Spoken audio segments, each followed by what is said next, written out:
webinar, we're going to address a lot of different things. We're going to talk about really how to create a winning restaurant marketing plan. This is based on real experience.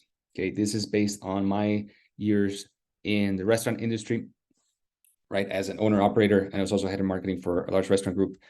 So all of these things have been evolving over time, and all these practices that I'm going to teach you here are based on real experience, and then as they evolve over time, perfecting them and making them even better.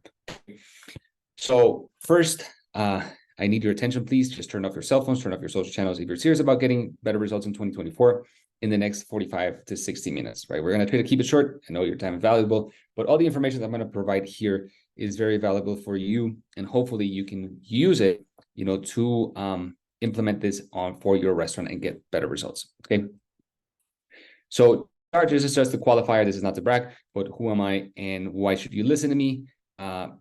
Just coming out with a new book called Restaurant Marketing Insider, your key to tangible results. This is really a lot of what we're going to be talking about here in this webinar about the marketing plan. This is what we're talking about in the book. Okay, so over 17 years in the hospitality industry, owned operated restaurants, and I was the head of marketing for a award-winning hospitality group in South Florida, operating 6 brands and 2 multi-unit brands. Okay, so we have also a track record, 99% retention rate for 3 years, running agency, working with restaurants across the U.S. And we've also published articles, of course, in Restaurant Business Online and other publications there. Okay, we've worked with hundreds of restaurants across the U.S., and these are just some of the testimonials from people that we work with, clients of ours. And again, if you're interested, you can look at this later. Okay, what we'll cover today, this is getting to the important stuff, is first is evaluating where you stand. Okay, you got to look at what's going on in your restaurant and identify and then look at some different KPIs and then identify growth opportunities. Okay, so the first, before creating a plan, is the research phase. Okay, this is the time that you're going to spend looking at a lot of data. Okay, the boring stuff for you might not be, but it's really going to help you create a strategy and a plan that actually works. Okay, now second is setting clear goals and targets for the year. Super important, of course. And then we're going to look at structuring your restaurant marketing plan, your budget channels, and then we'll talk about some trends. And then we're going to be talking about how to execute, basically when you put all this together, some of the best practices to execute your plan. Okay. All right. So question here for everybody. What is the hardest part about marketing your restaurant? Okay. All right. Get some answers here. All right, Jim. Yep. Having to run a restaurant and do marketing at the same time. Yes, I get it, Jim. It's definitely something that's hard. Got my here, too many things to keep up with, too many platforms to learn, always changing. Yep, agreed. Melody, I'm an operator, not a marketer. And then right, Melody, that's true. I got you. And then Tony, knowing what the heck is working, tracking ROI. Yeah, okay. These are actually common things that we hear. And that's something that I actually experienced myself. So as you can see here in this next slide, that's me actually a long time ago. That was back in 2010. First restaurant that opened in Miami. I was actually, all of these things that you guys just mentioned, I would think the same thing, right? Because I was, running a restaurant. Yes, we had, managers, but I was running a restaurant and trying to do that plus doing marketing and then doing all the other things that imply that are required in running a restaurant. It's nearly impossible. So I know it's really hard. Okay. So, but hopefully in this webinar, I'm going to give you some tools to make this process a little bit easier. But the reality of things is that to do marketing right for restaurants, there's a lot of moving parts. There's a lot of things you need to consider, right? So you can get an effective and a good result. Okay. So that's that. Okay. So first, we're going to start with where you stand. Okay. This is the research phase. This is the time where you're going to look at what's going on with your restaurant. Okay. You got your POS, whatever POS you have, all of this data that you see here is available to you. Okay. So either you use Toast, if you use Positive Touch, if you use Micros, whatever you use, again, just go to your POS and you can pull this data out. And I know you're going to know a lot of these data already, all of this stuff, because you're monitoring this week by week. But there's more data to be seen here and evaluated, so then you can identify these opportunities. Okay. So first, when you're looking at your current snapshot, look at create a summary. Okay. So what is a summary? So you want to be writing down everything that you're finding out in a piece of paper. That's all it is. Okay. You're going to be putting writing all your data, all the things that come up to mind, like what's going on with the restaurant. And then you're going to be looking at all this data in your POS, and you're going to start writing it on a piece of paper. You can write it on your computer. Okay. So comparative analysis, average weekly sales, your sales by day part, your guest average, your check average, your guest count, or transaction count, depending on the concept that you have, right? If you're doing a fast casual joint, or you're not going to be looking at guest count, you're going to be looking at transactions, right? So that's what you want to be seeing. Okay. 3BD sales, third delivery platforms, that's Uber Eats and DoorDash, several others, right? You got to be looking at those as well. Private event sales, liquor percent sales, off-premise sales. Sorry, I repeated that actually there. Slowest days of the week, promotions, performance, and comes and discounts. Okay, so like pull all that data. Okay, and once you start doing this, you're going to start seeing certain trends. You're going to your mind's going to start lighting up, right? Because some of this stuff you don't look at it often, and when you start seeing it again, it's like, oh, look at this. Okay, we're actually slower on this day than this day, right? You thought that was slower on a Wednesday than let's say a Tuesday, but now it turns out when you're looking at it, it is a little bit different. Okay, then you're going to start seeing, oh, actually my liquor sales are a little low, right? Maybe these things you already know, but again, putting this all in papering and looking and diving into this is going to help you make it really clear. Okay, so through this analysis is going to provide you this insights, okay, to like knowing what's going on with your restaurant. Okay, ideally you want to be doing this once a quarter, but I guess I get it. Sometimes you're running a restaurant, it's hard to get to that. So if you're doing it this at least once every 2 quarters, I wouldn't recommend going beyond that. But if you are, okay, once a year, you're looking at all this data. Okay, but this is just to put together your marketing plan. If it's you doing it yourself and you don't have anybody to work, that works with you in marketing, I know it's going to be a little harder, but please, like if you take these steps, it's going to help you to see what's going on. And again, some of this data you might already know, some of these numbers. Okay. Next step is in the research phase. Okay, now that you're looking at all your numbers, you're identifying opportunities on all your different revenue centers. You're identifying, okay, these are my slower days of the week. These are where I see opportunities for growth. Right now, you want to also get more information from your customers. So where do you go? Okay, first your reviews, and I know you're looking at your reviews because you're probably looking at them every day. But taking the time, right, to go through them all, or to at least a good part of it, I don't know, depending on how many reviews you get, right? And just try to identify trends. Okay, there's a good platform for this, Marquee. It's not just for this, for review management and also for listing management, but this gives you, makes it really easy, right? It'll identify a lot of these things already for you. It'll show you these different trends, positive and negative. So then you can be looking at this and finding patterns. Okay, it's very important. Now, if you get direct feedback, if you're using platforms like Ovation or Tatto, which you're getting feedback directly to you from, and it's not going to reviews. Sometimes some restaurants do that. We used to do that. Then it's also important to look at those reports and start evaluating that information. You probably already have a system in place. You might have, right, when you're getting that feedback, you might be reviewing this on your weekly manager meetings or in your monthly manager meetings, whatever it is, and looking at those reviews and looking at those things. But again, once you're going to design a marketing plan, it's important that you step back, you look at all these things. It is going to help you get your mind going, right, to find those opportunities and then design a plan that matches those opportunities, okay, that are going to address those opportunities. Okay, now social media, also look at your comments, go in there again and just review all the stuff that's been happening this year.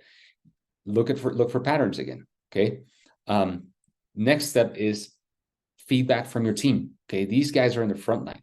These are the guys that are there day in and day out speaking to your customers. Okay, so it's important that you get feedback from them. So we used to do that back in the day when we were small. It was easy to get them together.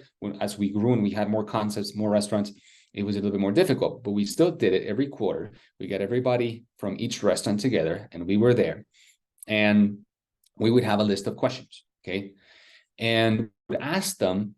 And it's just one note here. It's important that you create an atmosphere that allows them to share, because sometimes your team members might feel like they don't want to share the information because they're going to get in trouble. Okay, so just make it open. Don't be that type of boss. Okay, that's always getting on their case, but just allow them to express themselves. Okay.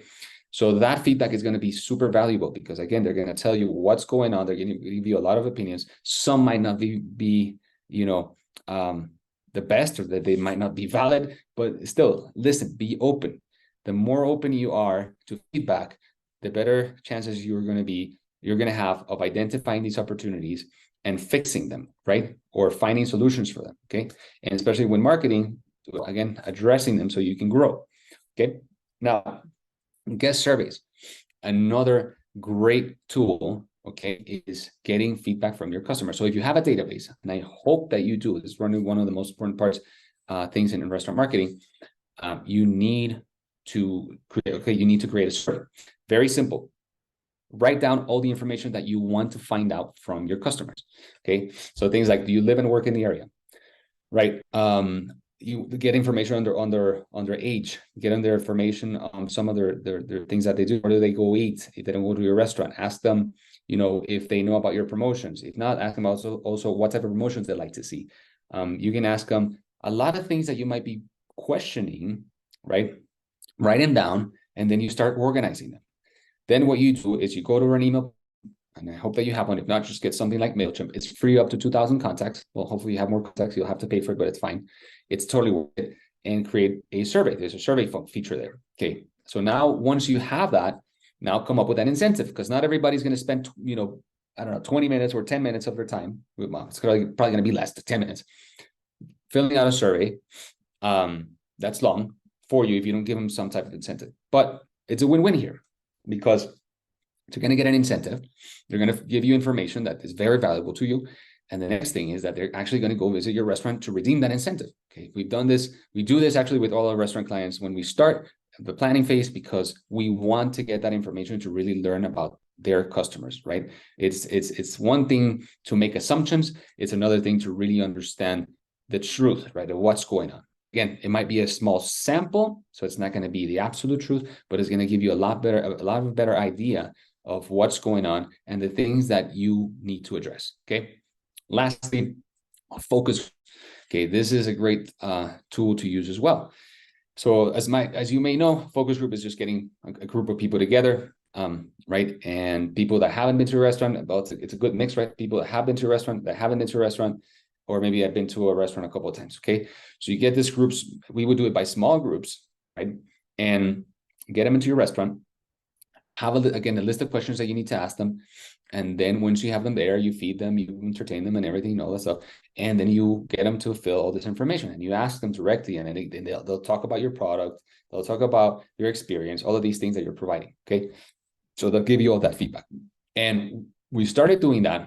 And just one example, one of our locations in Fort Lauderdale, because we couldn't figure out why it was that people, that our sales would stay stagnant. Okay, we were doing a lot of marketing, we would grow, our sales would go up, and then they would go down again. Okay, and they would go up again, and they would go down again. And we were like trying to figure it out. And we knew we were in the best location. We were actually in the street. We were not on the main avenue, right on the main street. But there was other things that we didn't understand, because again, we were investing a lot in marketing. We were getting people in there, but they weren't coming back. And this was a proven concept, mind you. We had already 4 more locations that were working fine, but this one we just couldn't figure out. We said our thought process was like, okay, if they already tried it and they liked it, because we had good reviews, our lunchtime was actually okay, but why are they not coming back? Okay, so we couldn't figure that out, and we were making assumptions. So once we did the focus group, then about the truth, or at least a relative truth, right? Okay, a more accurate truth. So what we found out is that it was all about perception. Okay, we were in the sites. We were next to there was a UPS store. There was a Subway store actually next to us. So they perceived us as a lunch place. They never thought about going for dinner, even though the other restaurants were successful for dinner. This one wasn't. Then there's other stuff, lighting. We thought about it, but we didn't pay that much importance to it. Sound. Also, it wasn't great. So we did it as more of like a cafeteria type of thing. We felt bad when they said cafeteria, but that was the truth. That was they were perceiving. Menus. We were in an area where there were more high-end restaurants around us. So when they saw the menus that were plastic, we were kind of laminated. They were nice, but again, they perceived it as a lunch plate. They never perceived it as a good place to go for dinner. So all of these things that we had an idea, but we didn't really know, we got all that information, right? So then we were able to take the actions that we needed to kind of, to change that, right? But again, we were blinded because we were like, okay, this concept is working in this other areas. So why the heck is it not working here? Okay. And so again, we're just blinded for a while. Okay. So anyways, just a good example of why focus groups can be very, very beneficial for you. Okay. and it's going to help you create a better plan. Now, let the data speak to you. Okay, now once you gather all this information, now you have information from your focus groups, your surveys, right? You're identifying trends, you're identifying, might get other feedback, for example. Just one more story for this same concept. We were getting reviews constantly, people maybe saying something about the fish, right? Because at that time, the whole sustainability thing was getting into fashion. So people were kind of like wanting other type of different type of fish. And we didn't want to change it because again, we were actually, we sold a lot of fish.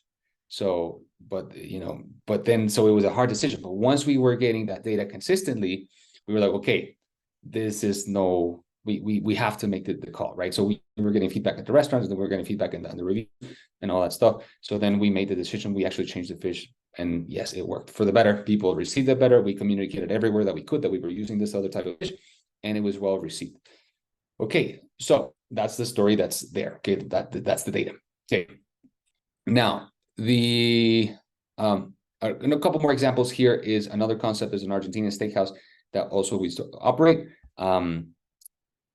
Basically, the one of the problems that they had is the kind of slow times, right? So they had a big kitchen, especially at a couple of restaurants, and it wasn't being maximized. Not they weren't using it for catering or for other things. So we, the thing that one of the opportunities that came up was like, hey, why don't we just create a ghost concept?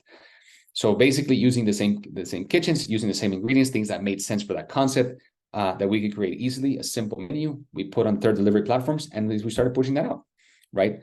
One of the concepts that didn't work, and the other one did. And so we kept that one, okay?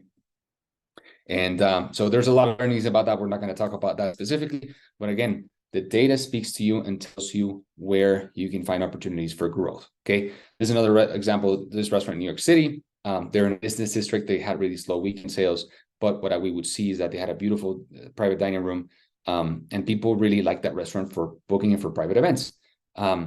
So we knew that it was going to be very difficult to drive traffic on a weekend just for regular dining sales, because again, people are not coming to that district because they're in a business district. Everybody's out of there.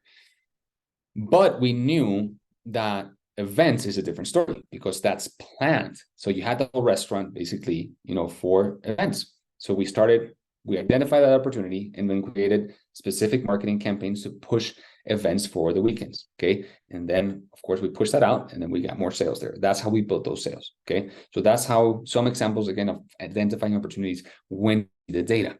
Okay. One note I will make here: don't try to fit a square peg in a round hole. What does that mean? Sometimes we will see that there are slow hours. Okay. We will notice that, oh, my happy hour is not working so well. So this is where I need to invest. Okay. We're going to push a new happy hour. The truth is it might sound good, right? But it really depends on your concept. Okay. Or let's say another restaurant, they're great at breakfast. It's really well known for breakfast. And now they think about, no, now I want to push dinner. Let's open for dinner. That's a risky move. Okay. Even though your dinner sales might be slow, right? Or your happy hour sales might be slow, getting people to go for those hours might not be worth it. Why? Because you're going to be having to invest a ton of marketing, right? And a lot of dollars for this, to actually, get that to sort of work. So like, for example, the breakfast place I'm talking about, if they know you for breakfast, you offer a great breakfast, now to get people thinking about dinner to go to your restaurant, it's going to be really hard. This place has, for example, one of these places has been established for a long time. So people already know it for that. So it's going to take a long time to build dinner. Okay. So pick your battles. Okay. It might be better to focus, right, on what's already doing well, expanding on that, or finding other opportunities that are not going to be as hard to push and build. Okay. So just keep those things in mind when you're looking at this, okay? Because there are a lot of ideas that are going to fly around the table, especially if you're discussing with other people, but you have to understand which ones will actually be able to, which things you can actually execute, and which things that you can actually push and are actually going to work, okay? All right, so next step is going to be setting clear goals, okay? Your objectives, okay? What are your goals for 2024? A couple of things here to mention about goals. Just have them written down for sure, and we're going to talk about that on the plan here. have, of course, the big goal for the year, and then you can have quarterly goals, monthly goals. And the important thing is that you stop every quarter, review them, see where you're at, and then move forward, right? You need to see where you adjust if what you thought, if what you're implementing is actually working, or you need to pivot, or you need to do different things. Okay, those are the things you need to look at. Okay, so what are the type of objectives that you have in a marketing plan? Okay, brand objectives. Sometimes this gets overlooked, like because we're just focused on sales. I want to build sales. Okay, I want more people in my restaurant. Okay, I get it, but this is one thing to remember. Your brand, sometimes, people again will forget about it, but it's extremely important. Okay, why? There's a lot of tactics that we can do in terms of marketing and bring people to your restaurant, right? But positioning, when we're talking about brand, is very important. Why? Because what's positioning? It's basically the position that people hold of your brand in their brain space. Okay, if they can, for example, if you're thinking about, let's say, best fast casual place, or let's say best Mexican fast casual place, people will think maybe Chipotle, right? They're very well positioned, right? And like when you think of let's say burritos, you think of Chipotle, right? So they're, again, it's and you associate immediately the brand to their product. Okay, so that's why building your brand and investing, right, and setting objectives to build your brand and position your brand is so important. Okay, and that's why also investing in branding is very important as well. A lot of restaurant owners at the beginning, when they're newly open, I get it, they don't want to invest that much on that, or they might not know about that, but it's extremely important that you do so. Okay, and because everything that you do in marketing is going to be, when you're talking about what your brand is about, what it looks like, and what people receive, and how you position, again, yourself, your brand in people's minds, is tied to your branding. Okay, and it's tied to your design, what you look like, your feel, right? And then that's got to match what you're offering at the restaurant. Okay, so all those things need to be cohesive. And as you know, right, and that applies to any brand, right? If you're seeing a commercial for a clothing brand, right, whatever you're seeing in that commercial, when you step into the store, you're going to be seeing a lot of the same experience, right? So that's something that you definitely want to include here. Okay, positioning. And the last thing about this is that if you're going this for the long run, which I hope you are, then your goal is to build brand value. That means as you invest in branding, as you invest in your positioning, your brand value grows, your concept itself, right? So then let's say in the future, you're trying to sell, you're not just going to sell because of what your restaurant's doing in sales, but also the value that you've built over time of your brand, right? So how people perceive your brand and what that represents, right? So there's a bunch of examples like that. I mean, I can give you countless ones, but think about that, okay? So numerical targets, that's the second part. Okay, now we're talking about the other type of the numerical objectives. Okay, so annual revenue, of course, weekly sales, monthly transactions or payments, or guest count. It just depends on your type of concept. You can have those, those numericals there. Your revenue by day part, right? Split those up so you can have some realistic goals, see where you're at, see what's realistic for you. If you're a new restaurant, it's going to be very hard for you to set these honestly, these goals in a realistic manner, because there is no way of knowing. Here's the first year of operation. You have no historical. So the truth is that you don't know. Your numbers might go up and down. You don't know what's going to happen in the season until your second and third year. You're going to be able to set more realistic goals. But usually if restaurants are doing well in their first year of operation, you're going to see first year is usually, it's okay, or sometimes most likely you're kind of struggling. Second year, pushing that out, you kind of go up, right? And you can see those aggressive sales growth percentages on the second year and the third year. Okay, that's in general from what we see with restaurants. Okay, and then there's other metrics that you can look at, right? Again, it's just depending on how much you want to focus on this. But I mean, I would recommend just focus on the top 3 or 4. Okay, those are the things. And again, depending on your concept and what you have. If you have private dining and private events, then you can set a goal for that, because that's important. It can represent a huge part of your revenue. Okay. All right. So other objectives that are not numeric, or we're not about brand. And this is something that I included here because it's so important for restaurants. I mean, for any business, is build your database. And we're going to be talking about that in a little bit. Okay, here's a little bit of here's a guest count or transaction target planner. I'm going to send you guys this by email so you can use it. It's a very simple spreadsheet. Basically, what's your goal for the year in terms of revenue? Let's say it's 2 million that you want to sell in this year. So that tells you this is per transaction. So what's your check average or per payment or payment? Sorry. So how many guests do you need to hit your monthly target, and how many guests do you need? Weekly transactions, and how many do you need on a day? Okay, so this is going to help you because it's going to help you set targets on how many transactions you need. And we're going to, on the marketing plan, we're going to design specific initiatives to drive more transactions, right? And also that's of course in the marketing side, but also in the restaurant level. And this is also marketing and sales.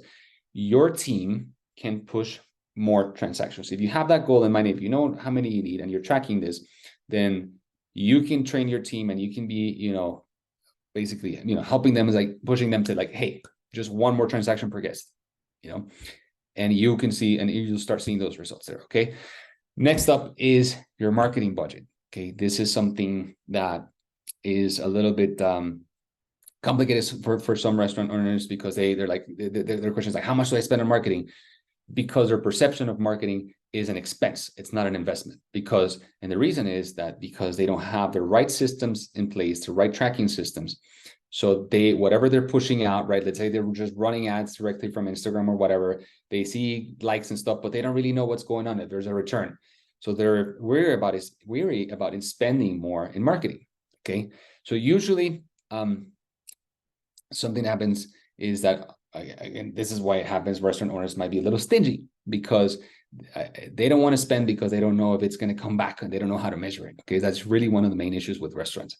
But just to give you a rule of thumb, most restaurants are between 2 to, let's say, 1.5 to 3%. Okay, I would go on the high side.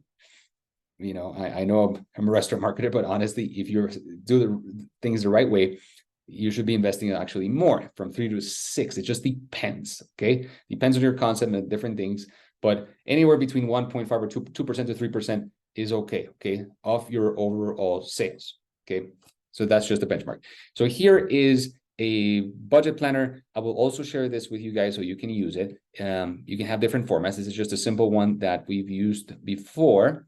But very simple. It gives you just the split by channel, right? And it gives you here, there's an empty one. You guys can use it once we send it to you. If you like this one, again, you can use your own if you don't like this one. But again, this is just simple to use and it'll help you distribute your marketing budget throughout the year. Okay, and it'll help you plan. That's what we're here for. All right. So we've covered a few things now, and just want to know if you guys have any, before we move on, any questions. Okay. All right, we got a couple questions here. All right, yeah. How do I go about conducting a focus group? Okay, so yeah, Jesse. So really, this is like I was explaining before. It's really reaching out to different people that maybe some of your clients that are already there, that actually go there a lot. You talk to them, you set a date, you basically give them free food, right? And then you reach out to other people, their friends, maybe they haven't been to the restaurant before, so they bring them in.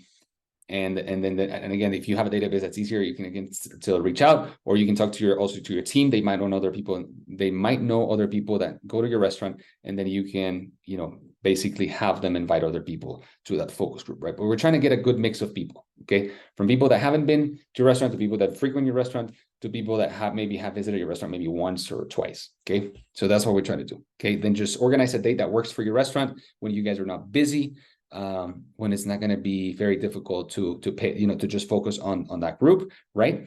And that's that's really the best time to do that. Okay, you want to make sure you're there, you have all the questions and written down, so you're organized, and then you pass that to your guest on the table, right? And then have them bring the food, have the experience, and then they can write down all the information. Then you go to the table, you can approach them, and then start that conversation, right? With them and trying to understand, or trying to get all the feedback and all the information that you're looking for. Okay. All right. So what is a good and realistic marketing budget? Can you share that budget template? Yes. Mike, we'll share that budget template, of course, after the webinar. I'll send you guys all those things so you guys can use them. So again, a realistic budget It just depends on your concept, right? But like I said, a good benchmark is anywhere between 2 to 3%. If you go below that, I know many restaurant owners do that. I wouldn't really recommend it, but because if you do this right, and like we're going to explain through in this webinar, you're going to be able to track properly your marketing, and you're going to be confident that what you're spending, you're actually getting back. Okay. And if you spend less in marketing, now the risk that you're taking is that you won't actually get results. Okay. You could be missing out on getting better results, right? And driving a lot more revenue. Okay. So that's really that's the risk that you're taking by not investing in your marketing. Okay, awesome. Any other questions? All right, cool. So let's move forward. Now we're going to get into the meat of things. Now we're building this strategy. Okay, first, again, research phase, getting all that information from your guests, right? Finding out all this stuff that you need to find out to then, okay, now we're going to build a strategy. We're going to build a plan. This is going to be based on all these things that I found out. Okay, where to start? So stepping back a little bit, again, this goes back to a little bit of the research, but it kind of goes into strategy, is understanding also your brand or your concept differentiators, right? Your why. This is what I like to call the why. So first, what is the product experience that sets you apart from everyone else? Is it buzzworthy? Okay. How will you deliver this product of experience, presentation, service, ambience, experience, right? And then why, which is the yearning, like, does this product, like, or my product, my food, my experience, everything that I'm doing, is it memorable enough to bring people back? Okay. So these three things. Okay. So just start writing, think about this stuff. Okay. For your restaurant, if it makes sense, because once you put all this stuff in writing, and it's going to get you going, you're going to see if your product is really is delivering on these three things. Okay. Because if it's not, then you're going to have a hard time bringing people back. Okay. And like I explained before, many restaurant owners, like I was at some point, I was blindsided because I thought that my product was great and my concept was great and I loved it. And, you know, I created it, whatever, and the chef and the, you know, but I was blindsided. I couldn't see, you know, I couldn't see that it wasn't memorable enough, right? That we were missing out on providing, you know, certain things in the experience, and people just weren't coming back, right? Same thing happened with this other concept I was talking about in Fort Lauderdale, right? We found out in the focus group that, again, the experience just wasn't memorable enough for them. So that's why we were on a side street, so they couldn't find us, right? So it wasn't memorable enough for them to go out of their way and go to the side street, which wasn't far from the main street, and visit us, right? So now it becomes a thing of, now it is a whole different conversation, but now we're getting into convenience, right? And loyalty.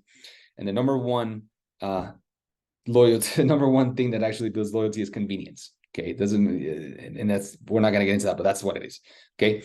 So those three things you want to look at. Okay. Now we're going to be talking out here also about the 4 walls experience. This is the next thing in your plan. I know this is not digital strategy and what we do with digital strategy, but again, this is important. As a restaurant owner, we can't not include this in your plan. Okay. Because it's super important. So a couple of examples here to showcase this is, okay, so for example, with this little picture you see up here of that coffee percolator. So you got to think about what's going on in your restaurant, how you're delivering your experience. If in every touch point, right, you're providing something that's going to create that type of experience and memorability. Okay. So for example, with this comes, like I was saying, this little coffee percolator, it's one of our clients. These guys are a Cuban restaurant, and this is a small thing, right? The experience with coffee. They didn't use these before, but thinking about using these to create a different experience for guests, even though it's a very small thing, it adds to it because people are going to remember, oh yeah, I went to that place where they have those little things for the coffee. Again, you're going to be positioning your brand in people's minds through these type of experiences. Okay, that's experiential marketing. Okay. Next example is this one you see below. There's a great restaurant in Miami. Actually, they're omakase restaurant, and as you can see here in there, that's their packaging for delivery. These guys actually do a really good job. They don't take any 3PD orders. They don't take any Uber Eats or anything. They just go to direct because they do a great job. They're not a huge restaurant. They're always packed. They deliver great service, great product. And this is part of the experience when they order delivery, and they have to go direct. Okay. So there's another great example of some of the things you can deliver on the four walls, but then also outside of your four walls when you're going to off-premise. Okay. So these are the things that you need to be thinking. What can you do differently, right? If you, depending on the type of concept that you are, but these are just some of examples to get you thinking of what you can do differently in your four walls experience. Okay. And of course, you need to include service, right? And how you're going to do that. Make sure, of course, you have a really a solid steps of service for your restaurant. So then you're delivering consistently that type of experience. Okay. Has to do with operations. We're not getting into that right now. Anyways, now next thing is promotions and other initiatives. So when people talk about promotions, right? When we talk about promotions, some, restaurant owners get, they get a little nervous. They're like, man, yeah, promotions are great, but, like, I don't want to discount stuff. Okay. So promotions don't necessarily mean discounting things. Okay. The whole point about promotions is about adding value. It's about value perception. It's about creating something that people are going to perceive as valuable, so they're going to want to go. Okay. So this is going to be based, your promotions are going to be based, again, on opportunities that you found when you were doing your initial assessment. When you looked at all the stuff that, your numbers, you're looking at your qualitative data, all the stuff we looked at, you're going to say, okay, for example, I got a slow day part. Okay, so what can we do there to increase, to get more people through the doors in those slower times? And again, depends on your concept. You can't do the same thing for everybody. Or what's my slowest day of the week? For example, for one of the concepts that we've had, one of the slowest days of the week was Tuesday, right? So then the idea was to implement a promotion for Tuesday to get more people through the door. In this case, it was a Sushi Tuesday, and it was buy one, get one half off. Okay. Yes, there was a discount there, but they had to buy something. So your check average actually increased, right? And it was a very slow day. So even if you were giving that, you got more people and to spend more. And to this day is still one of the best performing days. Okay. Because also sushi is a very high value perception item, right? So when people think of a promotion with sushi, they're going to be in it, right? If the product is good. Okay. So in this case, it was, or it is. Okay. So it's identifying those things and then coming up with particular, promotion for these things. Another example. It's this other image here that you're seeing, Noche Cubana. It's a recent promotion that we launched for one of our clients. They were experiencing Saturday sales that were kind of stagnant in one of the restaurants. Okay. So they came up with, we came up with this concept of Noche Cubana, which was basically, it was not a discount. It was actually a package deal offering certain things for a set price, right? So again, it's value perception. Okay. So their check average was actually higher with this promotion, right? But and now we pushed out this campaign. We saw great results, and you're going to see those in a second. But again, it's depending on your concept. These are the type of promotions that you're going to be building, right? And you're trying to see how you can add value. Okay, not just yes, discounts have their place and they're good for certain things, but you don't have to use them all the time. Okay, you can create experiences. You can create seasonal menus. So there's all sorts of things that you can do. Again, it just depends on your concept. Another example is that restaurant that I mentioned in New York City. They were close to some of the theaters. So okay, so a prefix dinner for the theaters, right? And then we can push that out and get people in the door before they go up to the theater. Again, it's a prefix menu. It's a higher price point actually, right? So we're still driving additional sales without discounting. Okay, so that's really what you want to be thinking about when we're doing promotions. Okay. Now we're going to step into the world of now the digital channels, right? The digital strategy. So this is our map for restaurant marketing as it comes to, as it relates to digital channels. Okay. So you can see we're going to touch on all of these channels that you see here from your website, main thing, right? Your social channels, of course. We're going to talk about paid ads. We're going to talk about your email marketing. We're going to be talking about all your paid ad strategy from Google through social media, all of that stuff that you see here. Okay. So let's start.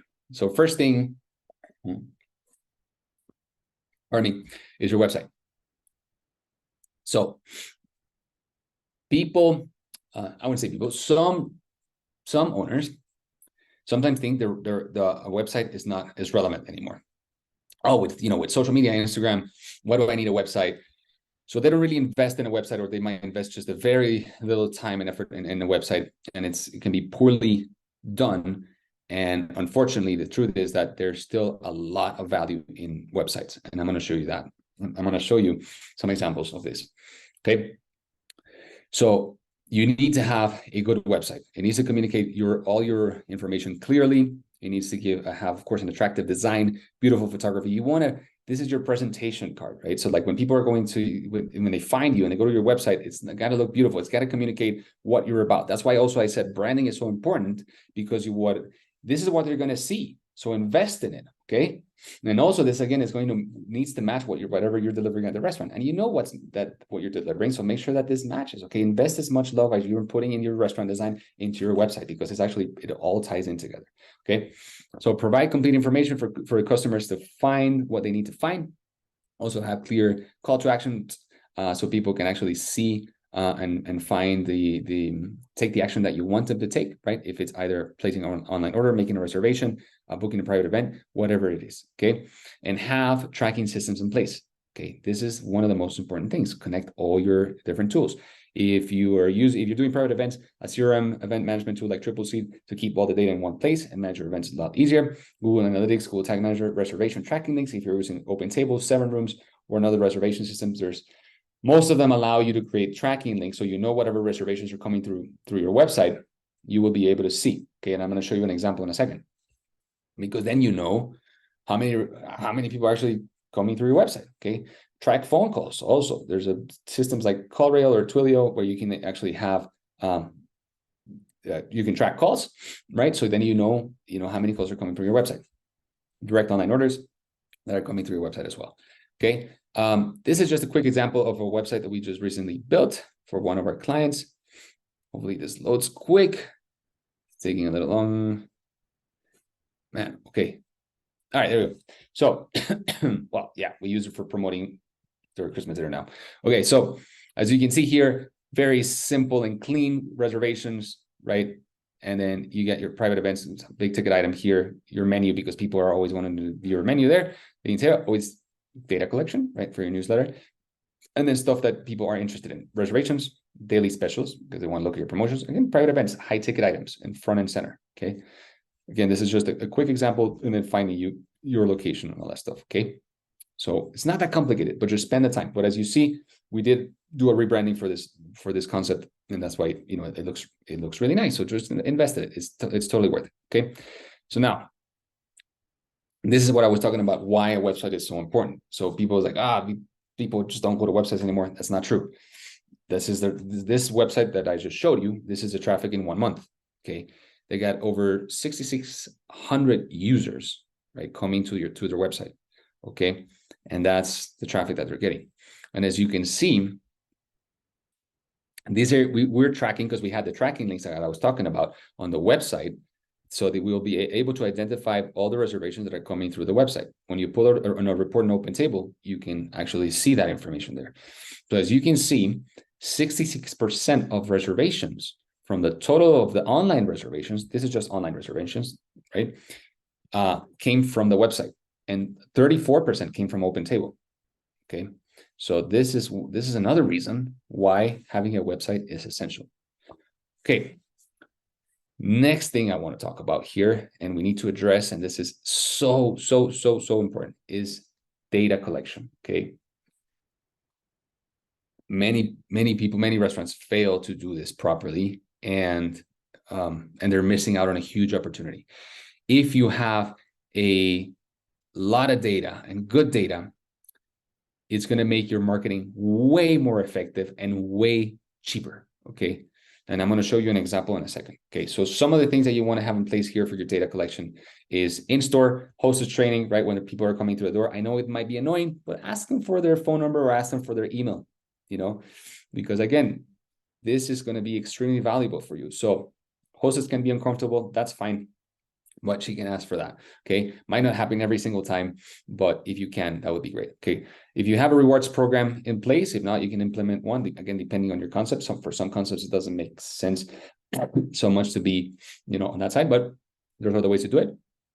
But if you have that, then great. So there's a bunch of different platforms for that, such as, GoParrot, Thanks, Upfront, a bunch of those that you can implement at your restaurant. They'll actually do a bunch of the other stuff, not just rewards, but anyways, they will help you collect data because you give an incentive at the restaurant when people are signing up, and they'll give you their information. And now you have their email, their phone number, and more their data, right? And some systems actually, if they're connected to your POS, it actually works as a CRM. So you'll know how much they're spending, what they're spending it on, and then you'll be able to create targeted campaigns using all that data. Okay.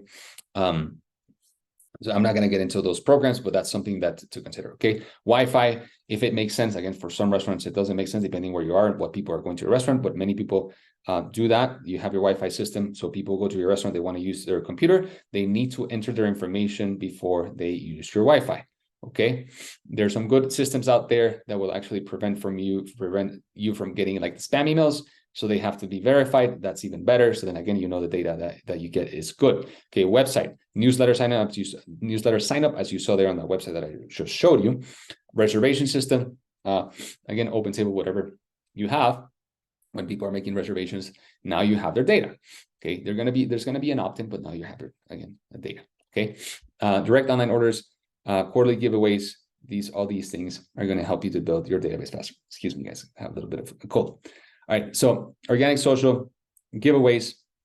You can coordinate, giveaways with and work with different influencers. Have these big giveaways where you are asking them for them to enter. They need to again enter their information. This is very simple with certain tools to build very simple landing pages where they need to enter their information to participate. And then now you have their data, and then you can announce the winner and send them the information. Okay, do big giveaways like, I don't know, an event, a free party for 10 people or stuff like that. That is going to cost you a little bit of money, but again, the amount of data that you're going to get is 100% worth it. Okay. Now,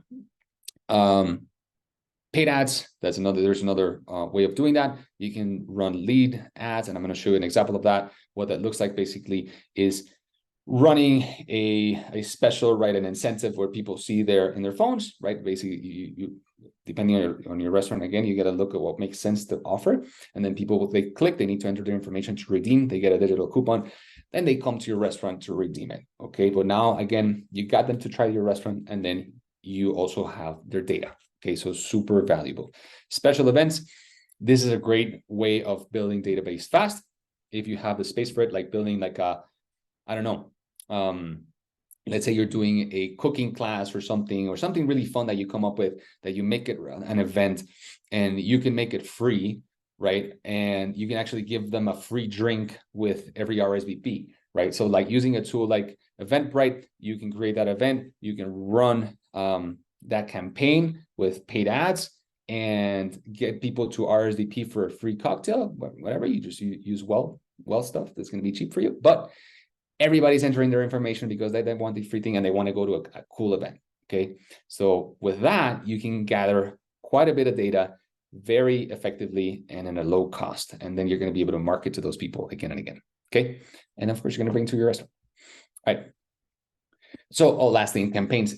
You can design campaigns that are actually designed to get more data, right? So you build it into the campaign or the promotion. Okay. And this is the example that I'm going to share with you next. Okay. This is the power of having a database, and I'm going to talk about this in a second. Okay, so for this restaurant, we leveraged National Mojito Day. Why? Because it's a Cuban restaurant, and it was a slow day. It was on a Tuesday, so we wanted to push out something that was going to build sales for that day. But we didn't just want to give away the free mojito, right? They decided, okay, let's give a free mojito. But what we're going to do is let's get their data. Right, when we're going to have them enter their information to receive that digital coupon, and they needed to go to the restaurant to redeem it. Okay, so we push this out in all digital channels, and as you can see here, these are the results. Okay, so these are coupon registration, people that actually gave their data to come to the restaurant to get the digital coupon and then go to the restaurant. So through Facebook leads, there's 100, right? That's from the ads. I wouldn't invest that much in this. This is for just for one location on a Tuesday. Okay, this is Linktree, Instagram, web banner, stories, posts, Google posts. This is what actually from a shopping mall where they're at, and this is from email. Look at how many coupons were requested from email. You see, that's why the database is so important. Okay, and I know, yes, we were trying to build new data, right? And that's why we have all these channels here. And this is people we already have their information, but we're going to get them into a restaurant on a Tuesday. Okay, and that's what we're going to look at next in the results. Okay, so look at the redemptions. Okay, the 106 people came from that email. You see why, again, data is so important, because all the people that already know your restaurant, they're going to be a lot more prone to come to respond to these promotions and these things that you're doing. Okay, so 106 redemptions, 33 redemptions in web. Google, that's just the Google post on your listing. The ads, see, it's low. That's a low redemption rate. So you get a lot of contacts, but people that actually went to the promotion to redeem the promotion, there were that many. Okay, in this particular case, but you got to look at the big picture. It's not just one thing that you got to look at. So that's why we have this next table here. If you're looking at sales comparatively versus last year's Mojito Day, which we also did a Mojito Day last year, we just did it something different, a little bit different, but kind of similar. But you see the difference in sales, the percent change. So this store, 23%, 14%. Well, this didn't change much because, I mean, this has some of the things that happened there, but the NAB is 13%, and this other location, 117%. Mind you, this is a new restaurant, so there's other factors involved in this, but again, the growth was there. So a total of 31% on average of incremental sales prior versus prior year. Okay, so pretty cool results. Okay. All right, so now getting into the world of organic social media. Okay. This is something that's important. Here, I'm just including some of the information you need to look at in terms of KPIs. I know a lot of you guys might not have the time to do this because you're running restaurants, but it's worth the investment of the time just looking at some of these KPIs so you can have something to track. Okay. The world of social, the organic stuff for restaurants, it's important. Okay. Yes, having great content, having it look great, showcasing what you're about, all the information about your restaurant, because a lot of people just go there instead of the website. That's true. Not all of them, as I just showed you. Okay. But it's not the be all. Okay. Because the truth is, like, when we're looking at the actual results, when we're running campaigns like I just showed you here, right? If you're looking at your Instagram here, these are just 10 people that would register here. Okay. So the reach that you have through organic social is very small, because these platforms have changed, as you know, and also so the algorithm has changed. So not many people really get to see what you post. Okay. So again, it's important, but it's not as important. So when sometimes the mistake that people make is that they think social media is marketing and that's it, right? Yeah, okay, we got to do better social media. What does that even mean, right? Like organic stuff, as you can see, the reach is like almost none, right? So like, this is not the only thing that you need to be thinking about. It's important. It has its place, but there's more to it. Now, the paid ads are connected to social media, and that's how you get to more people. Okay, that's a different part. Okay, but anyways, this is good stuff to have. Anyways, it's important to have it. So invest the time. You can look at some KPIs to track here your follower growth, of course, net follower growth, KPIs on engagement, right? The likes, comments, saves, shares. That will give you a good indication if people are actually, if the content is resonating with them. And then if you see good results in organic stuff that you're posting, for example, you do good with a reel, then you know that ad is that video can do well, then you can push it through ads, right? And then push it through that side because you know you already perform well here. Okay. So that's why it's helpful. Optimization, of course, you need to be thinking about tailoring your content. You know, of course, that represents your brand, and we'll talk about that next. And just also be on it, right? If people are commenting on your post and stuff, you know, respond. Don't leave them hanging, okay? Because there's an actual person on the other side that might be your customer or is your customer. So don't leave those just unanswered, okay? It's important that you follow up and you communicate with the people that are there, right? Because there are actual people, right, that are on the other side. Okay, so content strategy. Again, this is organic stuff. First thing you want to think about is your brand persona, like who you are. This is an exercise that we go through with all of our clients when we're starting out. You know, if your brand was a person, who would he, she be like? Where would he go? How would he dress like? All of this stuff, because you're trying to create an avatar, right, of what your restaurant's about. And the reason this is important is because everything that you put out, right, it needs to be consistent, right? And it represents what your vision is, what your brand is about, what your food is about, what your experience is about. Okay. So whatever you put out there on your social channels, and then of course on the other channels, they need to match this brand persona. Okay. Next thing, then this is why I put this in caps here, is know your audience. It's extremely important to know your audience. Okay. Because whatever you're going to be putting out, and especially when you're running ads, knowing your audience is extremely important. And then you have to understand, you'll be able to segment your audiences and to direct your marketing efforts to the right people. Okay. Because let's say your audience is a older demographic, right? But then you have the idea, but you're young, right? And then you're saying, no, I like the hip stuff. You know what I mean? Like I want to put all this other type of content out, right, on my social channels, and it's fine, but it's not really resonating with your audience anyways, right? So like you're not going to get any engagement, you're not going to get any of that stuff. Like you got to see what they're looking for, the information that they're looking for, so that you're putting that type of content out. Okay. So important to keep in mind. This is just an example of one of our clients. Again, this is what it was like before. Just the branding and just the style and how it looked, and then we transformed this into like what you see here on the right, just better photography, content, all this stuff, really to match the vision for the brand, right, and what it's about. Okay, so those are the things that you want to look at. Investing in content creation, this is another thing. Some restaurants don't want to invest in it because it's expensive. Yes, I know that photography can get expensive. Yeah, if you have somebody that's great at photography with their phone, you can do that.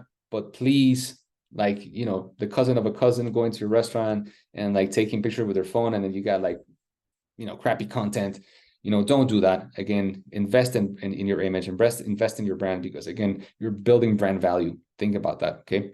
So it's important that you invest in that. Okay.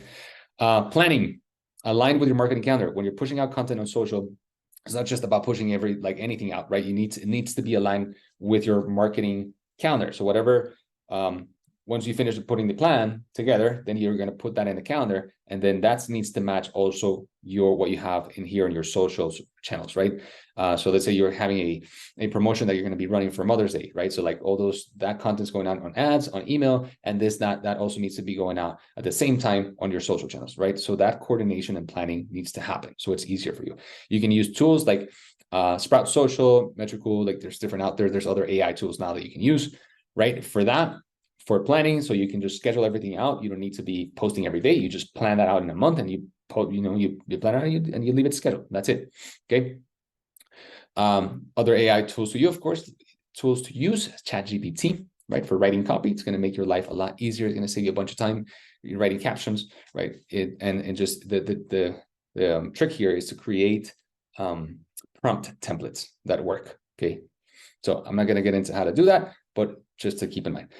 Okay, so be mindful, also be authentic, right? And if you're there at the restaurant, you can take a lot of great content that is great for stories, right? Maybe you're, something that's going on in the kitchen. Maybe the chef has a cool story. Maybe you have a cool story that you want to tell. Like, it's not just about food and drinks, because it gets boring, right? Humanize your brand, okay? So you got to tell your story, talk about what's going on about you, talk about your team, there's so many things about the people that visit you. There's so many things you can do, right? Especially if you're there, right? Then you have a ton of stuff that you can use for content that can be great. Okay. Then monitoring your KPIs that we looked at before, and you got to be testing, right? So like every month you're looking at these KPIs and you see what's working, and once you identify what's working, then you can create more of that type of content. Okay. Google listings, second thing, other thing you can keep in mind. This is just for keeping it updated, of course, posting, using the tools that you have there, right? And it's actually very effective. Many times it's very effective. Okay, so again, you need to be in all channels. I'm not going to talk too much about this stuff because it'll relate to reviews and other stuff, SEO, but it's just important to keep in mind, keep it updated, change pictures every month if you can, or not every quarter, like, switch them up, add more, put labels on each picture is going to help you with SEO. Yep. And post. Okay, so any promotion, anything that you're doing in your plan, like you can put it out there. Okay, paid ad strategy. So this is a whole thing, but we're going to try to make it a little bit quick and review this whole process. Okay, so first, you need to understand what you're trying to achieve. Okay. And this is going to go back to your initial assessment of your opportunities. Okay. And there's going to be different strategies when it comes to paid advertising. Okay. You're going to have your always on stuff. That means your ads that you're constantly running. Yes, you're going to be updating them and you're going to monitor results, but these are always on. Okay. Then you're going to have your campaigns or that are designed to push out a particular promotion or initiative. Let's say you're launching a new happy hour menu, right? So then the paid advertising is going to play a good, an important role pushing that out. Okay.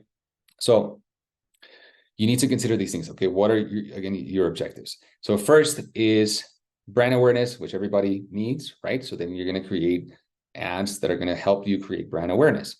And okay, then traffic, you want to create, you want new customers. Okay, so what are you going to be doing with paid ads to get new customers?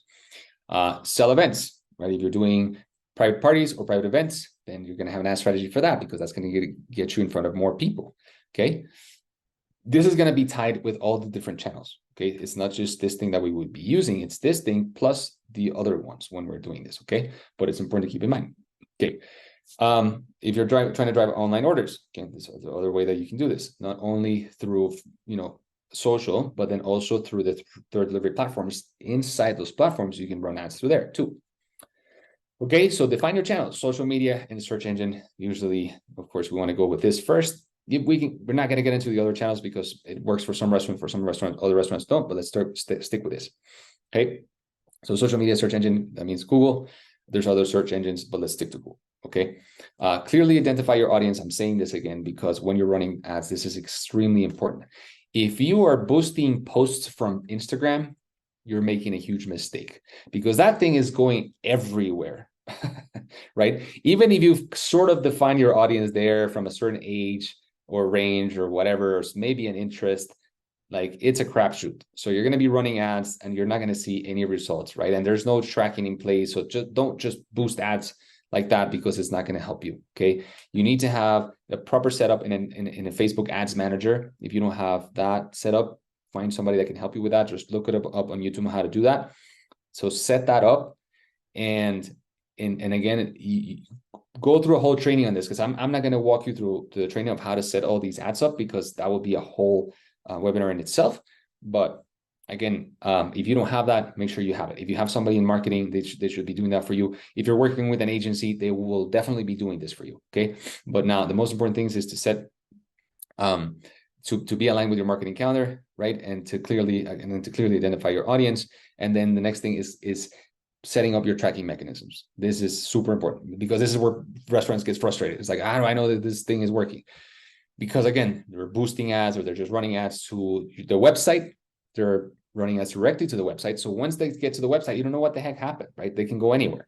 So you need to set these tracking systems in place. You need to that we're talking about here. So let's go in order. Okay, first landing pages.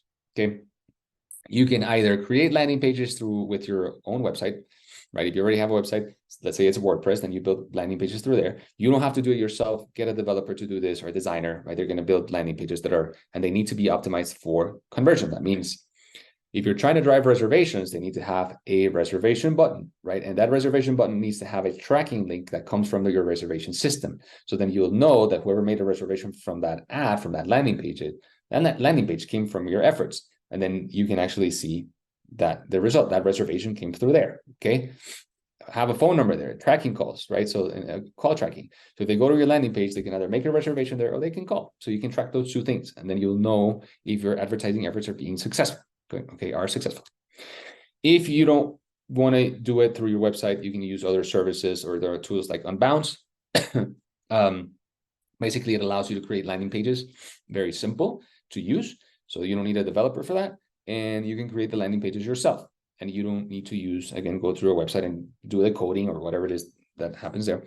But still, make sure you come up with a good framework. You can look them up online on how to build a proper landing page. So you place the information where it needs to go and it matches your ads, right? If you're seeing an ad for example, if you're seeing an ad for a special that you have, right? And then if I click and I go to your website and I don't see that special anymore, what are the chances that I'm going to convert, right? To like either make a reservation or call? They're not very high. okay? So don't send them to your website. They need, so if you're talking about that particular offer, send them to a landing page where you see that offer that you saw in the ads. It needs to match, okay? And I see this all the time, sending them to their website, and it never works. Okay, so send them to a landing page and give them a clear call to action. What do they need to do? Do they need to call? Do they need to make a reservation? Or do they need to fill out a form? Let's say you're running a campaign for private events. So they go to the form, to the page, they fill out the form, right? And you make it easy for them, make it attractive. Oh, get a quick quote, right? And you put it there on the landing page. People will enter their information. Now you can follow up with them, okay? Anyways, that's the way of tracking. Bitly, another cool tool. I'm going to go a little bit fast here because there's so many tools here that you can see. But it'll allow you to track clicks on each link. Okay, you can create specific links. So then you can create those for each channel. So then you know where each all the results came from. Well, yeah, when you see the results, you know where they came from which channel. So then you can know, like I showed you in that example, how many came from email, how many came from your website, how many came from your ads, all of that stuff. Okay, super important. Social analytics, again, this is Metric Google, Sprout Social, Google Analytics, Google Tag Manager, Conversion API, set it up on Facebook. Make sure you can find somebody to help you with that. I know it's a little bit tricky. If you have an agency, or again, if you have somebody that you can find on Upwork that can help you with that if you're not trying to hire an agency, okay? Or if you don't have a team in-house. Open tables, 7 rooms, all those tracking links like I mentioned. If you're doing a specific campaign with your paid ad strategy, you need to create a specific tracking link on Open Table for that particular campaign. So again, you will know that reservation came through there, okay? If you have integrations, for example, Open Table and Toast, those integrate. So now you can know if somebody made a reservation through your ad, they actually went to your restaurant and spent money, how much money they actually spent on that visit. So imagine you can get a really clear ROI, how much you spend and how much actually people spend at your restaurant. You can get that granular now, okay? That doesn't mean that's the only metric that you need to look at, okay? Because people will come to your restaurant, not necessarily from your ad. They didn't make a reservation right then and there. That might have come from other, they might have seen your ad and then they called or they just visited your restaurant, okay? That's why you need to look at the big picture, and we're gonna look at that next, okay? Reviews, influencers, okay, we're not getting into that. And okay, and let me get here into this section. Okay, so like I was saying before with paid ads, you got your always on, okay, and this is social media, and then you have your search, right, which is Google, right? Again, we're just gonna talk about Google now. Brand awareness, your traffic, lead gen, we're talking about private events, for example, and your weekly specials or your repeating promotions. Let's have you have a promotion on one day of the week that you're pushing this out. You want to be running ads, retargeting the people that already are part of your database, or they visited, they engage with your social channels, okay? And what you want to do is, for example, for traffic, one example is this one that you see here on the screen, okay? Easy that, and I talked about it before, easy to get people to first see this. This is an incentive. Oh, free chocolates, okay, great. You click on this, enter their information, they get that digital coupon you see here, they go to the restaurant and they need to redeem it in front of a server, and now you get somebody through the door, and now you get their data, okay? And so that's a way of driving traffic and awareness, okay? Same things goes for search. There's things that you want to have always on. Again, it's just depending on your concept, but generic means, or that what we call generic is really targeting all the keywords that relate to your restaurant, right? So let's say you're a steakhouse, so steakhouse near me, right? Best steaks in town, or best steaks of this, or whatever, anything that relates to your particular concept and keywords, you're going to make a list of all those keywords, right? And then set ads that are going to be targeting people that are searching for that, okay? Make sure that when you're doing the match types on your Google ads, use phrase match and exact match. If you use broad match, anything that's sort of related to whatever you put in your keywords, people are going to click on that, people are going to see it, and you're going to spend a ton of money, you're not going to get any results, okay? Also, ensure that whatever the traffic that you're driving through those Google ads, they're being directed to somewhere where they can take some action, okay? Not just to your website, landing pages, okay? So you can track, okay? Competitor ads, that's what we call it, is basically, and this just makes sense for certain restaurants where you're targeting your competitors in your area. So like, let's say there are other Asian restaurants. Let's say you have an Asian concept restaurant, and you're targeting other Asian restaurants in the area. So people might be searching for another concept, and then they'll see your ad. So it's like, oh, I didn't know this restaurant was there. And they click on it, and they see your information. Okay. Private events, super important if you offer private dining. invest in this, because you got to do it the right way though, because you can spend a ton of money, not going to get any results. But if you do it properly, you can drive a lot of sales. Okay. Because private events, again, they're big ticket items. This is a process of making a decision, right? When you're booking a private event. So it's super important to have a very well thought out landing page for private events where you're getting them to easy for them to enter their information, right? But provide also the information of what you offer. So you give them all the information that they need to make that decision and make it easier for them. And the most important thing is once they enter their information and they send you that, reach out to them as fast as possible, right? Within the first 15 minutes, it should be, okay? If you go beyond that, you will lose that lead because they're looking for other options, okay? So don't let those leads sit there, okay? That information. You need to reach out as soon as possible. Okay, now campaigns. This is what I was talking about. This is for particular promotions. Now that's when you're looking at your marketing calendar. You have your, let's say, your holidays, your Valentine's Day, your Mother's Day, your Father's Day. These things that you have there, or let's say you're launching a new happy hour, or you're launching a new menu. Those are particular campaigns. Okay, so that's going to be built a little bit differently, right? Because you're trying to push, right? You're trying to advertise those particular campaigns. So that needs to be also there in your ad strategy. It's going to be aligned again with your marketing calendar. Okay, let me see. Now, give me one second. This is an example that I wanted to show you. Let me see. Okay, yeah, this is one of the promotions that we were talking about before. The Noche Cubana, which is actually very successful. We were running ads for this, for this particular promotion.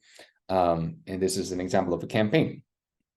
Right? We were using all these different channels to promote this, okay? From the ads, emails, SMS, your Instagram, right? Your Linktree, link there, Google, and your direct, like Instagram. So like all of these clicks came from all these different channels. Like I was saying, that's what we're able to set up all those tracking systems so we can see what's working and what's not. And it doesn't mean that because you have 3 on Google, you're going to stop using it, okay? You want to continue using that. It's still bringing some results. You want to be everywhere. You will just know what's going to drive more results and what you can invest in more. Okay, so ads, look at the amount of clicks. Okay, now the cool thing here is, even though the ads were a lot of clicks, the actual direct reservations that came through there, only 11 through emails. Again, they know your concept. There were more reservations that went through there, but that doesn't mean at the end of the day that because those 960 clicks that you saw there didn't drive any results, or only 11 reservations, because again, it's not always a straight path. They might have made that reservation there, they might have not, right? But they saw your ad and now they know about your promotion, and they might have just called later to make a reservation, or they just went. Okay, so important to keep in mind. And then this is the results that I was talking to you guys about: 31% increase in sales for that particular day. Okay. Oh, one last thing I'll talk about this is your ad structure. Super important. Okay, so crappy ads, crappy results. Okay, you got to come up with ads that not only look visually appealing, that communicate really what you're talking about. Your copy needs to be good. Your headline needs to be good. So there needs to be a hook, story, and offer. Okay, always. Okay, so there needs to be a hook in your ads. If there's no hook, people are just going to see your ad as like, whatever. Okay, so think about it every time you're creating an ad, having a good hook, an incentive, something that's, and it doesn't have to be a discount every time. It can be something attractive, right?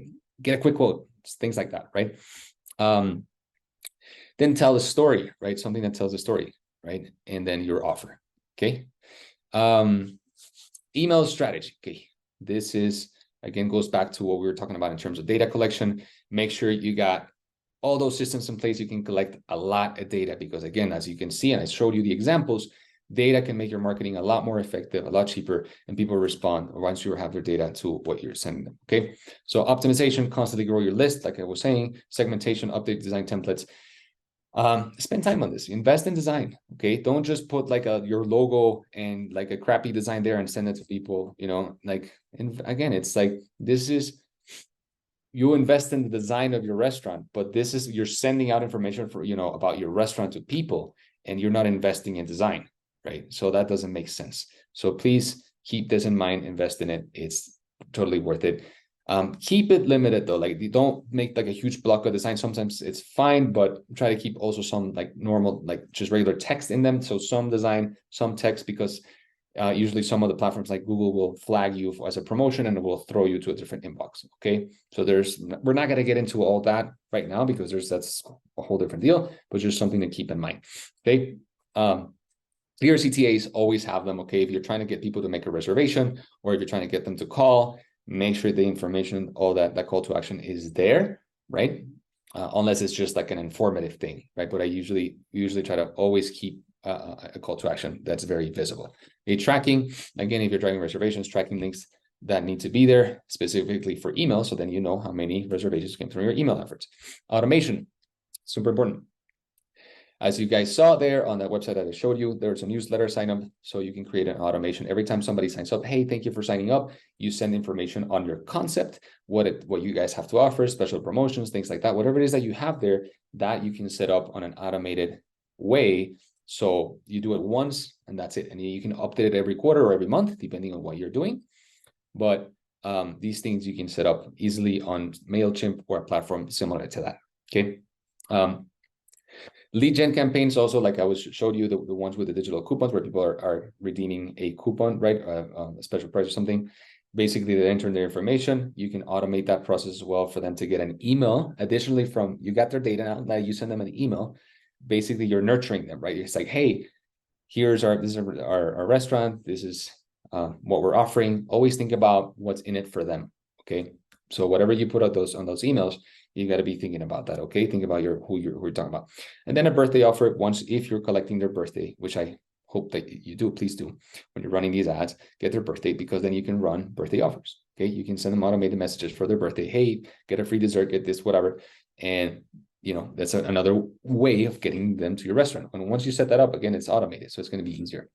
Okay, monthly newsletter, that's just something that you want to include every month. Again, if you're in your marketing calendar, you're going to have different activities, different things that you're doing. So in that month, you're going to send a newsletter where you're informing your guest of what's going on at your restaurant, right? If they like your restaurant, they like you, you put out good content, good stuff that they like, they're going to be opening that and seeing that information, okay? And then finally is campaigns. This is tied to, again, your promotional calendar or initiatives that you're doing. You're going to be supporting, right? For example, let's say you're doing the new happy hour. So you're pushing ads through social, right, for your happy hour, but you're also hitting them up with emails, right? So that's very important to keep in mind, okay? All right, SMS, also a different channel that you want to be using. It's very effective. You just have to know when to use it, okay? You can't use this as email is very different. So you need to know when to use it, okay? So this is more of like an immediate like action thing. When you send an SMS, you can include links, for example, like order online today and you get like this. So those type of things, right? Or today we have this, event, whatever reminders, those you can push out, okay? But use it properly. Don't push a lot of these because people will get annoyed, they will unsubscribe. And please never send SMS to people that have not been opted in, because they can sue you. We got sued one time and for a bunch of money because it was during COVID, mind you. We needed to get sales, so we just pushed out some, SMS and some messages, and they got great results. But some guy sued us for sending that message, and we got in trouble. Okay, so we learned our lesson. Even though again it was COVID, we're trying to push sales and get over that stuff. But anyways, so influencer marketing. Also very important, okay, to include in your plan, okay, because even though I know many of us don't like influencers, I didn't like them before. Now I kind of like some of them. It depends. But anyways, they can do a lot of good for your restaurant. They can help you a lot if they're the right influencer. So some things to keep in mind, vet them, okay, find out the engagement rate. You can use a platform like called Flanks with PH. So you can set, put their information in there, find them, and it'll tell you their engagement rate. That means they will need to be anywhere between 2 and 4. If they're less than that, that means they're not good, right? Because there's not going to be many people engaging with their content. Also, make sure that they're aligned with your brand. You don't want like a fitness model at a steakhouse. I mean, it could, right? But I don't know. But that's not really a good match. So find people that match, right? If you're a foodie restaurant, find foodies. If you are more of like an ambience lifestyle restaurant, then yeah, you can work with lifestyle influencers that will help you spread the word. Okay, you can, again, it's just finding that right mix, and then you reach out to them, and then see if you do a trade deal or if you do if it's a paid partnership. It just depends, right? Now, the paid partnerships, again, you have to know when to use them. If you're starting a new thing, let's say you're trying to push a whole new menu, right? Or like your seasonal menus or whatever, and you want to push this out, or if you're opening a new restaurant, then for sure, yes, engage with the paid influencers.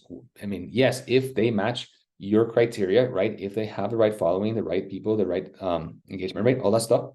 And there's some of them are cheap, some of them are expensive. But again, this is a little bit more of the PR strategy, but it's important to include here, okay?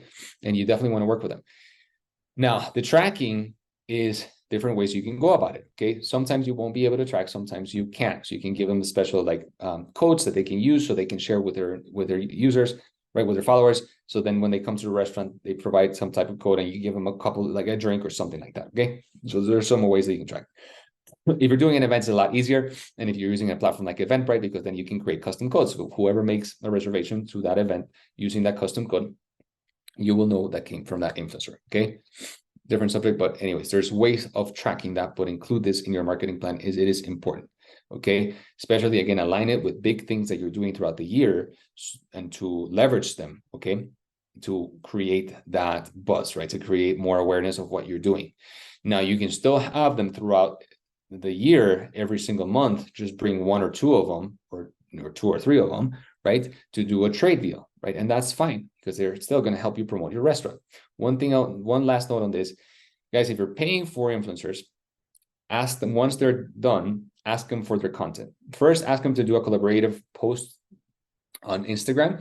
So it's basically they'll request to do a collaboration post with you. You get a notification on your Instagram. You accept it. So you post on, basically gets posted on your channel and her channel, and then that gets a lot of reach. Okay. And the second is once you get their content, ask them for it. They'll send you the video content that they do, whatever it is, and use that for ads. Okay, run ads with it. Again, don't throw it everywhere. It needs to be targeted. Okay, 3 mile radius around your restaurant, certain interest. Okay, that's what you want to do. And you can do some retargeting there as well, but it's going to help you, again, be effective and maximize your investment. Okay. Reputation management. This needs to be also in your plan. If you don't have a reputation management strategy or plan, I mean, I suggest that you do, because it is important. It's not just responding to reviews as they come and that's it, because it's going to take a lot of your time. A great platform we work with our clients and we use for our clients is Marquee, again, because it makes things a lot easier. Put all the reviews in one place and you can respond in that same platform for all of your reviews from the different platforms. Okay, so it makes it a lot easier. So create a process. Okay, create templates. Use and just templates for a few templates for 5-star reviews, for 4-star reviews, for 3-star reviews, and then for the bad reviews. Okay, for the 1-star and 2 stars, and then have a process of how you're going to try to recover the guests that have a bad experience, right? That write a bad review. So if you have those templates, it's going to save you a lot of time. Again, Marquee is super helpful, right? And now it has an AI tool, so it'll help you also write responses, and keeps everything in one place. Okay, so it's going to make, again, your life a lot easier. One thing to consider, to keep in mind, even if you have templates, don't copy paste and just send it. Address whatever your guest is talking about. Okay, so it's going to help you save time in how you structure it, right? But address whatever they're talking about. Okay, so it's actually real, and it seems like a robot's responding. Okay, and then if they have a bad experience and it's a guest recovery, take the conversation offline. Create an email, for example, like customer relations at whatever your restaurant.com, right? Like CR. And so whenever you ask them to write to you to that email, so you take the conversation offline if it's a bad review. Okay, so then now they'll probably write to you, and then you start the one-on-one conversation, and you can try to really win them back. Okay, cool. Grassroots.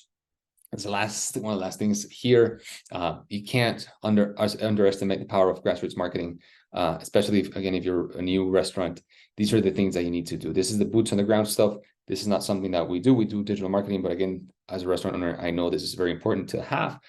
So just a few things to include here in your marketing plan. Of course, your local partnerships with apartment buildings around you, local businesses, chambers, charity organizations, host networking events, all these things that you can do to, drive awareness and bring people to your restaurant. Okay, it's very important. In-store marketing, of course, a sign, super simple, that A-frame that you can put outside your restaurant. Sometimes it depends on your concept. For if you're a fine dining restaurant, you might not want to do that. It depends where you are. But sometimes the simplest things drive really good results. One example, we were trying to drive traffic for happy hour for one of our restaurants on a busy street, right? But you know, we did a lot of different things, but one of the things that we noticed that worked the best was putting an apron outside, and people that were walking around just saw the happy hour and they would come in. Well, then the city came and took it because we couldn't put signs out there. That's a different story, but basically it worked. Okay, so those simple things, they still work. Okay, same thing. If you have screens, if it's a sports bar or whatever, and you're promoting something, use them. You know, I don't like screens too much, but again, it depends on your concept. It makes sense for some concepts for sure. Okay, events, food events. There's usually a list of events that are happening in your city, right? In Miami, for example, we had a few big food events that are popular in different parts of the city, right? And so, for example, Taste of the Nation was one, right? And so that one we went to because it was important, right? And we had a lot of people have that interaction with our brand, even though it might seem like a waste of time. It's important, right? Because sometimes you think people already know your brand and they might not. So participate in those. It's good to have that, and also build, you know, you build rapport with other industry people. So it's great. It's a lot of fun. So build that into your plan, into your calendar. Okay, mailers, other stuff, offline marketing, right? This is offline marketing. You can send them. It depends where you are, which city. Sometimes they're effective and sometimes they're not. I've seen them be very effective in certain cities, and in other cities. For example, for us, we've tried it a few times in Miami, and it in some sections of the city, and it didn't work. Okay, they just throw everything in the trash. But some other people, and depending on your demographics as well, they're way more responsive to that. Okay, so it's not to discount, but just, you know, you can use them depending, again, brand and where you are. Okay, and you can test it. One thing to include here, make sure you have a call to action there, not just throw a thing. There needs to be an incentive, something that you will be able to track. So when they come to your restaurant to get the offer, whatever that you sent them, you know that they came from the actual mailer. Okay, so magazines and printed stuff, man, again, depends where you are. Most of the times these days doesn't really work. Okay, so I wouldn't really invest too much on that if I were you. Okay, I've seen it work sometimes, but again, if it's part of a of just a branding strategy that you want to push out or you want to be there, that's fine if you have the money to spend. But if you're trying to be mindful of your budget, I wouldn't spend money there. Okay, now last comment here is the role of PR. Okay, so PR plays a very important part in your restaurant's, right? It's marketing and PR. Okay, so it plays a really important role, but it has its place and its time, in my experience. Okay, depending also on the concept, right? Depending on your concept. If you're a chef-driven concept and you're always coming up with these really cool different menus and these different things, and events and all these, you know, these different things that are happening all the time, that you know that the media is going to pick up on, right? Then by all means, hire a PR company and keep them on retainer, okay? Because they're going to help you really get the word out for all these things and on the media, right? So it's super important. If you're opening a new restaurant, then this also PR plays a huge role, and I would keep them on. You know, in my experience, we would keep them on from, let's say, around 3 to 5 months, right? Something around that, just for opening, pushing all these stories out. After the stories, bringing certain groups to the restaurant, all these things that are really important, right? Okay. And earned media, again, once you have that earned media, right? Let's say you were they got you a position in, I don't know, you won best Cuban restaurant or best whatever it is, according to your category. If they were able to get you that placement, right, then you can leverage that and push it through all your marketing channels, and that's going to get you some, you know, really good results. Okay, so again, it has its place. It's super important. Now it's changed. It's not just the main media. Now influencers, it's actually part of PR because they're media too. Okay, so that's going to be built in. Some of the influencers, like the part as I talked about, you can execute it yourself. Again, if you're keeping a PR and retainer, they can do it for you, and they do great. They can do a great job. Okay, so brand awareness versus marketing ROI. Where's the balance? Okay, and this is related to, again, all your paid strategy too. Okay, because when you're pushing out marketing, again, it's like we need to get eyeballs on your concept, right? So it's not just about straight ROI, because like I said, restaurants are not a straight path. This is not e-commerce. You're not buying a pair of pants. You're not seeing an ad, buying it. Oh, conversion, sales. No, right? You got to get in front of people a lot of times, right? You got to build that awareness, right? But again, you also have to have built in the ROI part, okay? Because you need to know if it's driving result. So again, that's why I showed you all those tracking systems. So there needs to be a balance there between awareness and ROI, okay? Now the ROI is also going to build awareness, but again, like those type of campaigns where you're tracking everything. But again, it's having those two things, okay? Investing in both, okay? And this is why we're getting here into reports, okay? This needs to be also built into your plan, because you can be doing all of these different things on your marketing. But if you don't have clear reporting on what's working and what's not, then you won't be able to make decisions, okay, moving forward. Okay, so it's really important that you have reports. I'm just going to show you here a quick example of our report, how we build them. Okay, you can build them in different ways, but this is how we build them for our restaurant clients. Again, this is a sample of a monthly report for this particular client for October. We like to start with a performance summary because we just want you to see the ROI. We want you to see really the most important things, right? So in this case, we were pushing a campaign for Fort Lauderdale for private events, how much it generated in revenue. This one was just in a limited time offer for online orders. We wanted to drive direct online orders. This particular client, because they have a really good following on they have a lot of traffic to their website, so it made sense. So we pushed this out, and anyways, for 3 months only, and you see the results there. Okay. Anyways, I'm not going to get into the details of this, but this is how we do it, just to summarize, and then you get into the details, right? All the social media stuff. Then this is all the stuff you can pull from the platforms like Sprout Social, right? All that stuff, and Metricool, all these things. Okay. We go into the ads, right? We present the stuff also what happened with email.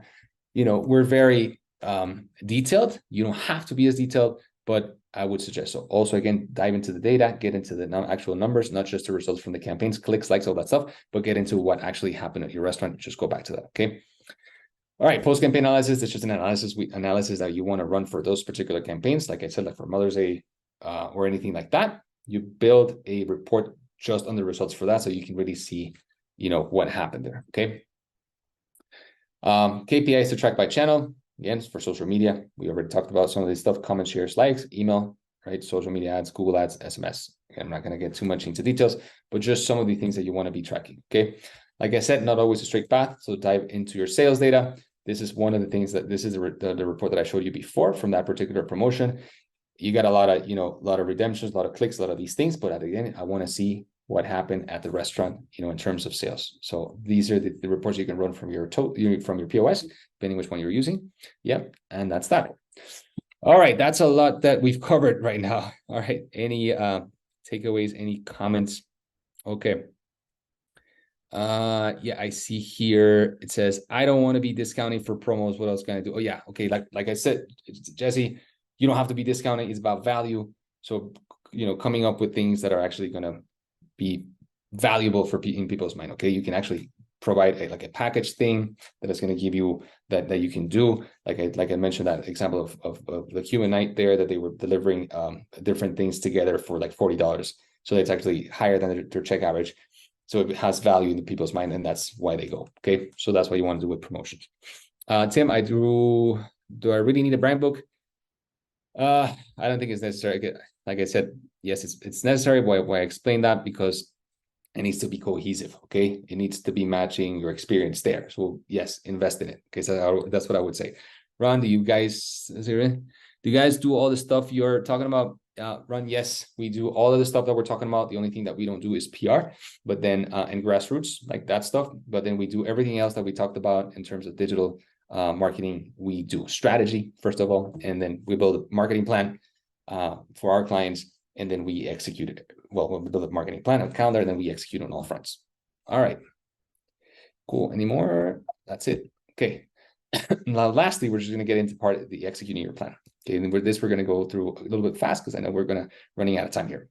So you need a marketing calendar. So now you have your plan in place, all that stuff we talked about, you put it in writing, right? Every section, and you're writing out everything that you're going to be doing. Now, once you have all that stuff that you're going to be doing, now you're going to put it on a marketing calendar, because this is going to be your guide. So what does the marketing calendar look like for us, right? Or you can look for you, right? So your promotions here at the top, your other initiatives related to other, things that are these are based on, again, the findings from your research. They're going to be tackling those opportunities. They're going to be built here. And then you have all your social media stuff, right? Your branding and design, your food events, you're going to be attending those, your always on ads, right? Your social media stuff, your community management, your email marketing, and that's that. Okay. Simple. I'll share with you guys a template after webinar so you guys can have it. Okay. Plan ahead and get ahead. Plan. If you're running a campaign 30 days out at least, okay, so you can execute properly, you should be out with that campaign at least 2 weeks before that particular event or promotion, so people have enough time to see it various times, and then they can, attend or make a reservation, whatever it is. Okay, get buy-in from your ops team. This is a little sample of something that we built for our clients as well, to share with their ops team for a particular promotion. This was the Mojito Day. We give them all the details of what's going to happen, so they're informed. We get their buy-in, and they're not, caught in by surprise when we're running a promotion. So super important to have. So again, promo fact sheet for your team. All right. Like I said, for optimizing your results, 15 days out, always on, test and optimize, and change creatives we change them every 21 days, something like that. So then we keep them fresh, right? And they keep working. So what did it mean to them? This is just one of our examples, one of our clients, executing a marketing plan, right? For this client, 31% sales growth, 19% guest count increase, and 2 times their sales event leads. Okay. So now what does it mean for you, right? If you execute this properly, what can it mean for you? It can mean, a lot. Okay. All right. So that's it from me today with all this information. I hope you get a lot of value from it. If you need help, click on the comments there and just click, just type, let's talk. And here, if you can schedule a strategy call with us, and what we'll do is we'll provide a restaurant marketing audit. That means we're going to look at different things at your restaurants to see where you're at. This is completely free. We just want to see where you're at and see if we can help. No, and if we can help, great. If not, that's okay too. And we'll try to provide the best solution for you. Okay, analysis. We'll provide this analysis of your online visibility, your social presence, your paid ad strategy, your online reviews and reputation, and your website effectiveness. And this is one of our service. We do what we call the revenue ramp 30-day blueprint. We basically create this plan for you. We're going to maximize all your different revenue centers by all these strategies that we're going to create on your marketing plan. Okay, so if you want to talk with us, here is our email. That's a link there. Also on the main chat, we're going to put a link there for you to click on if you want to schedule a call with us. Okay, that's it for me, guys. Again, thank you for being here. This is a long webinar, but I hope you got a lot of value from this and that you can implement some of these strategies. Again, if you need help, just reach out. We're here to help. All right, take care. Have a great day.